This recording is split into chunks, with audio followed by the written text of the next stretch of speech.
Hola, bienvenidos a este nuevo video en donde estaremos abordando el contenido de la unidad número 4.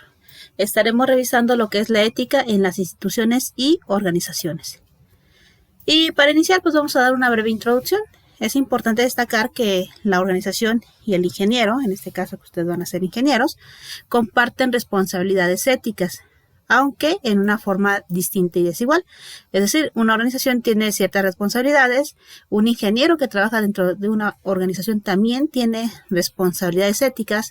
El ingeniero al estar trabajando dentro de la organización va a compartir las responsabilidades de la propia organización, pero en este caso desde diferentes perspectivas. La responsabilidad ética a la cual las personas y las organizaciones podrían estar subordinadas se basa ante todo en su capacidad respectiva de actuar libremente. Recuerden que las personas, ustedes como profesionistas, al final de cuentas, van a tener la capacidad o la libertad de actuar de acuerdo a su profesión. De hecho, si recuerdan, en la unidad pasada estábamos revisando dilemas éticos, ¿no? Que hablaba de cómo el profesionista debería de comportarse dentro de una organización para la resolución de problemas. Bueno, a esto hacemos referencia precisamente. Las organizaciones pues deben de justificar las decisiones que toman, es bien importante, con referencia a sus valores, objetivos y metas. Es decir, una organización debe de decir por qué actúa de tal o cual manera y ser o coincidir con su esquema organizacional, con su filosofía de vida, por así decirlo. Vamos a ver qué es una organización y qué es una institución. Sí hay una diferencia en muchas de las disciplinas, en algunos lados podríamos tomarlo como un sinónimo, pero sí existe alguna diferencia significativa. Bien, ambas, tanto organización e institución, van a ser unidades sociales creadas para el desempeño de los seres humanos, en grupo o en sociedad. Pues la intención de las dos pues es generar grupos humanos. También pues ambas van a conformar la figura legal que mejor se ha encontrado para desarrollar y consolidar recursos, capacidades y competencias que están al alcance de todos, ¿no? Pero como les comentaba, pues sí hay una diferencia entre organización e institución. Por ejemplo, si retomamos la definición de Max Weber, nos dice que una organización es un grupo corporativo que involucra una relación social que está cerrada o limita la admisión de extraños por medio de reglas. Sí es importante, en una organización no todo mundo puede pertenecer a una organización, es un entorno cerrado, ¿no? Y nos dice, hasta su orden es impuesto por la acción de individuos específicos cuya función es regular, es fungir como jefe o cabeza. Y por lo general tiene personal administrativo. Entonces tenemos personas que se encargan de realizar labores administrativas o de encargarse de dicha administración. Chester Barnard nos dice que son sistemas conscientes coordinados en actividades o fuerzas de dos o más personas. Hablamos también de un grupo social como tal. Parsons nos dice que son unidades sociales o agrupaciones construidas o reconstruidas de forma deliberada para buscar metas específicas. En este caso nos habla de que es un grupo de personas que tiene un mismo objetivo como tal. Y Hall nos habla también de una colectividad. Nos es una colectividad con una frontera relativa identificable en un orden normativo, niveles de autoridad, etcétera, etcétera. Entonces aquí la definición de Hall nos habla de un esquema de administración o de control dentro de este grupo de personas. Básicamente, entonces, una organización es un grupo de personas que persigue un objetivo común, en donde también se tiene cierta estructura jerárquica, es decir, personas que se encargan del control de la misma. La institución también es un grupo de personas, también tiene cierta jerarquía, pero la diferencia es que son asociaciones que la sociedad utiliza para desarrollar y distribuir el bien común. Esa es la principal diferencia. En este caso, estas agrupaciones son organizaciones, ¿sí?, por sí mismas, al ser un grupo de personas, pero su objetivo, el objetivo de la institución es diferente al de la organización. El objetivo de la institución, dijimos, es desarrollar y distribuir el bien común.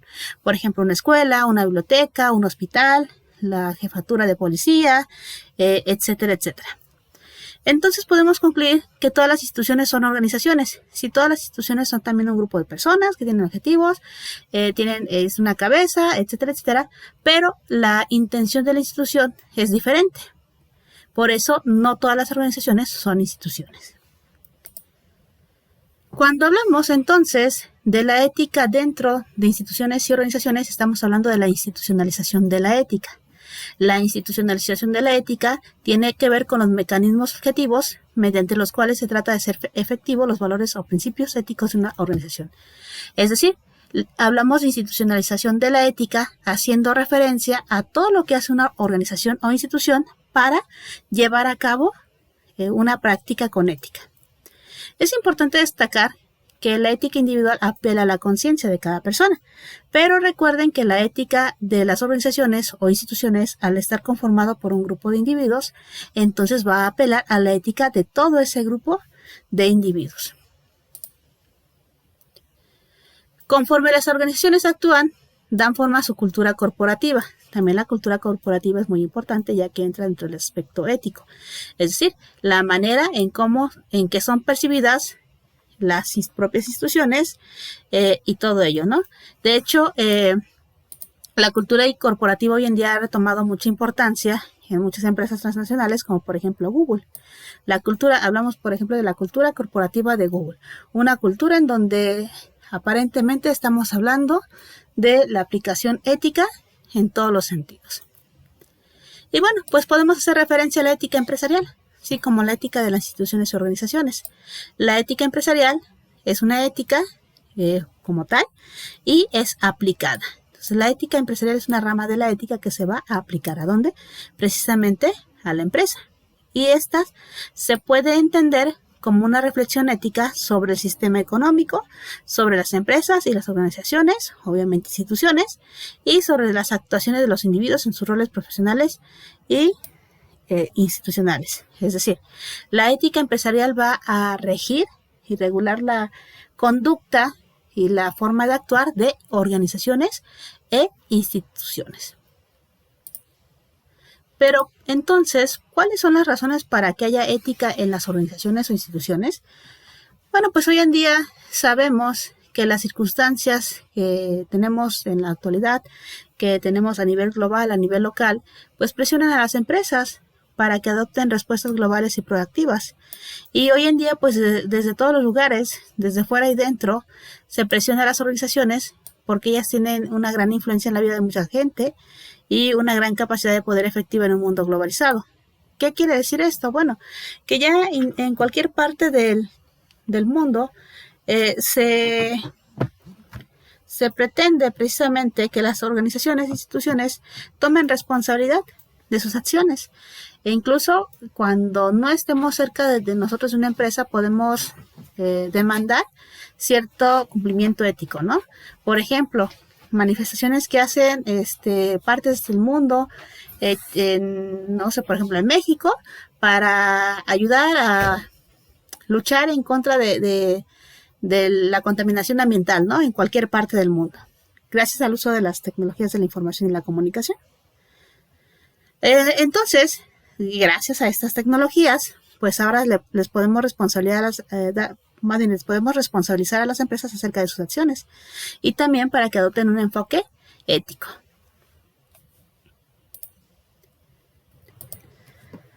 Hablando precisamente de estas acciones que ahora deben de hacerse responsables las empresas, pues vamos a hablar del proceder ético en las instituciones y organizaciones.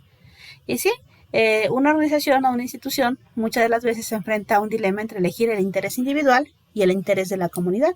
Sí, es algo así como que la búsqueda del bien común, pero en lugar de que sea el propio individuo, pues ahora tenemos a la organización, al conjunto de individuos, que tiene que lograr ese equilibrio entre el interés organizacional y el interés de la comunidad como tal. Y bueno, a nivel individual, pues sabemos que son nuestros valores individuales, los que tenemos nosotros, que nos van a llevar a optar por las políticas que protegen el interés y el derecho de la persona. Pero muchas de las veces los intereses organizacionales no son iguales precisamente a nivel individual que a nivel organizacional. Toda empresa y organización debe estar respaldada precisamente por un código de ética, que es donde se debe de regir la conducta de todo el personal y la forma de actuar precisamente de la empresa. Obviamente destacando el aspecto de la responsabilidad social también. Más adelante pues vamos a revisar qué es eso de la responsabilidad social dentro de la organización. Pasamos a los códigos de ética. Bien, en la unidad anterior ya habíamos revisado a grandes rasgos qué era un código de ética.